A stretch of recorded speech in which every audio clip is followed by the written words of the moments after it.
I was backing out of the driveway just after 8, feeling like my chest was too tight to breathe right, when she stepped onto her porch with a coffee mug in one hand and squinted at the roof box, the spare gas can, the folding chairs tied down in the back, all of it. She said, "You look like you're fleeing the country." I laughed and killed the engine for a second. That's the idea.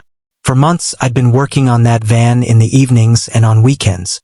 New hoses, patched wiring, brakes, fan belt, the tiny sink in the back that barely worked, the little bed platform I built crooked the first time and had to redo.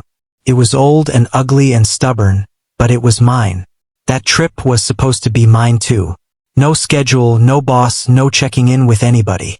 Just me, the road, and enough time to stop feeling like I was doing the same week over and over.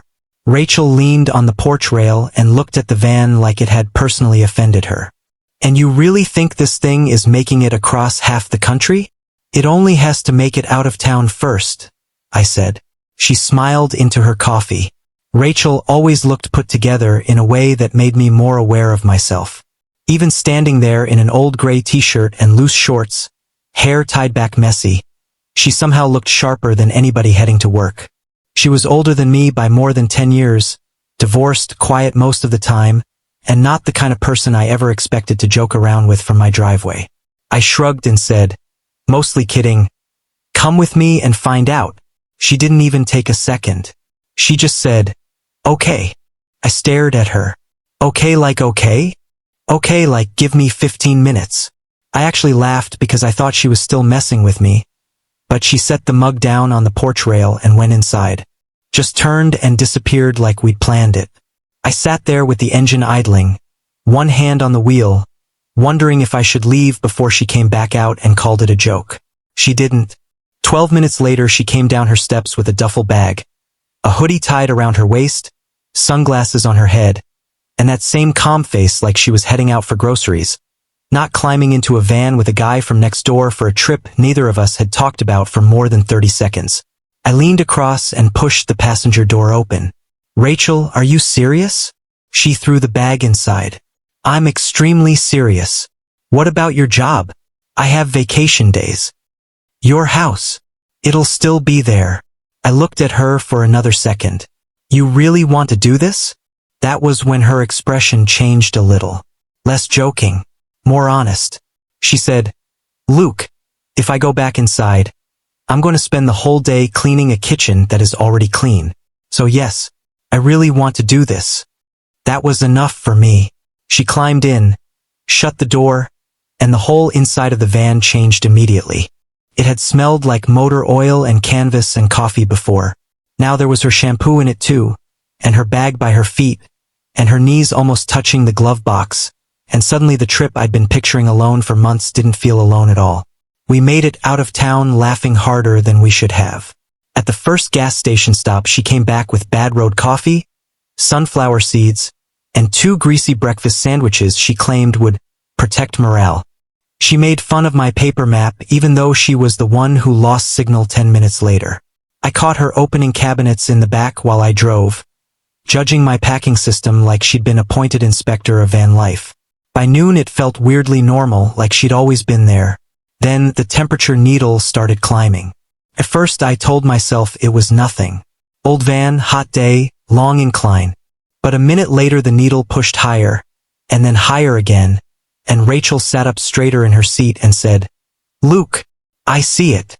You definitely see it. Thank you, very helpful." Steam curled out from under the front edge of the hood just as I pulled onto the shoulder. Gravel popped under the tires. The engine gave one ugly shudder when I turned it off, and then everything went quiet except for trucks blasting past us hard enough to shake the van. For a second neither of us moved. Rachel turned slowly to look at me. "So, great start." I dropped my forehead against the steering wheel and laughed once. Mostly because the other option was swearing until my voice went out. When I climbed down and opened the hood, a wave of heat hit me right in the face. Coolant had sprayed across half the engine bay. I stood there staring at it, hands on my hips, trying not to feel stupid. Months of work. Half a day into the trip. Rachel came around to my side and stood next to me, squinting into the engine like either of us knew enough to fix it by glaring. She said, Tell me the fake good version first. The fake good version is it just got a little excited. And the real version? I let out a breath. Hose clamp, maybe. Maybe worse. She nodded once. Okay, then we deal with that version. That was the first moment it stopped feeling like some loose joke and started feeling real. Hot road, bad luck, no easy fix, her beside me anyway. Cars kept rushing by. The sun kept beating down. Rachel grabbed the water jug from the van without me asking and handed it over, then tore open a pack of crackers and said we were not having a roadside breakdown on empty stomachs. I should have been annoyed, or embarrassed, or wishing I'd left alone like I planned. Instead, I remember looking at her in that heat, hair blowing around her face, smiling like this mess was somehow part of the fun, and thinking the trip had already become something I hadn't seen coming. We were still on that shoulder an hour later, both of us dusty, sweaty, and running on crackers and stubbornness, when I finally got the clamp tightened enough to try again. Rachel held the flashlight for me even though it was full daylight, mostly so she could lean in and say things like, "That looks expensive," and "You have the face of a man pretending this is under control." "It is under control," I said. She looked at the damp front of my shirt, then at the little puddle under the van. "Sure." But when I started it back up, the engine settled into a decent idle. Not perfect, not pretty, just decent enough to gamble on. I stood there listening to it, waiting for another bad sound. Rachel came around and handed me the last of the water. "So what's the verdict?" I looked up the empty road, then back at the van. "The verdict is we drive like two people who suddenly respect limits." She grinned. "That is not how you drove this morning." By evening we were nowhere near where I'd planned to stop. The roadside delay had eaten half the day, so I pulled into a cheap campground near a long stretch of pines and a narrow lake that looked a lot nicer in the fading light than it probably was.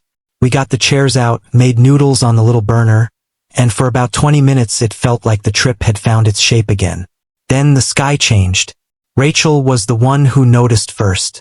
"That doesn't look good." I turned and saw the clouds rolling in low and fast, dark enough to make the water look almost gray. The wind kicked up hard, lifted the paper bowls off the table, and sent one of my napkins straight into the trees. "Great," I said. The first drops were huge. Warm at first, then colder, heavier, and suddenly it wasn't rain so much as a full wall of it. We both